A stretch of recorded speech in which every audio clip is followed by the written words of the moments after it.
This is Carl with the three things I'm watching for Wednesday, October the 22nd. Starting out, U.S.-China trade relations. We really don't know where we stand here. We don't know where we stand with a lot of things that I'm going to cover today, or a few things. But anyway, the U.S.-China relations, it appeared that though everything was going good yesterday, last few days, we've had some optimism in the market. And then yesterday at a Senate luncheon at the White House, President Trump announced that maybe a meeting with Xi wasn't needed again. And bottom line, that's when the market started to fall apart. Um, I've brought it up last week. You can't win a fight when you're the one beating the hell out of yourself, and we just continue to do this. We continue to shoot ourselves in the foot in the global market, and no foreign country is taking advantage of us. We're kind of screwing ourselves here, folks. We got to get this to change a little bit, or none of these trade deals are going to be put through, and we're going to struggle. Um, so I mean, it's not necessarily the trade policy; it's the comments. And trade picks up on these. They might be just off the cuff comments out of the White House, and I'm not saying it's just President Trump. It's the whole administration, the whole White House. These off the cuff comments really get attention in the market. And, maybe a little bit of reserve would be shown there.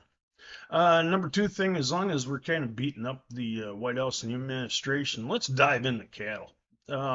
Yesterday, Secretary of Ag Brooke Collins put out this comment that, basically their fallout from the Argentine beef imports kind of bit them in the butt a little bit. Maybe shouldn't have made that comment either.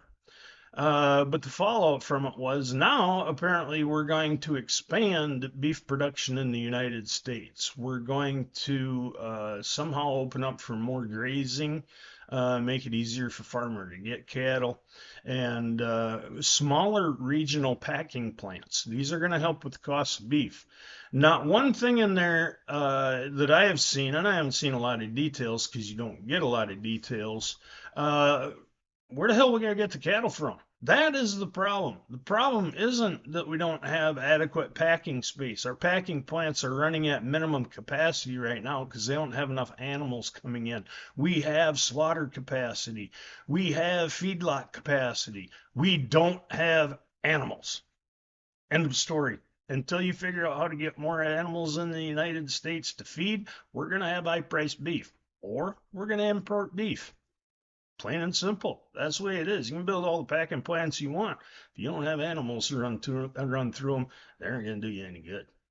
Third and final thing, and I'm done bitching about the government now, at least till tomorrow. Draft restrictions. Start paying attention to these a little bit. We're getting low water levels. Looks like the Mississippi. I think the last reading I saw yesterday was 9.5 feet below is where the restrictions are. It's getting pretty dry. We're seeing things drop. The thing is, with the timing, we don't have a lot of export business going down the river. I'm more worried about the import inputs coming back up the river. We have restrictions on those too.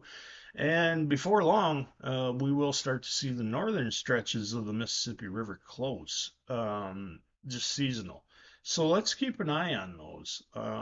Getting inputs back up into the Midwest may be a little bit difficult this year. I mean, you can get them there, don't get me wrong. But as we start to talk about acres for next year, watch input prices and these draft restrictions because they're only going to add to the cost. Your high priced corn acres might not be there as much next year as what trade is thinking. Those are the three things I'm watching today.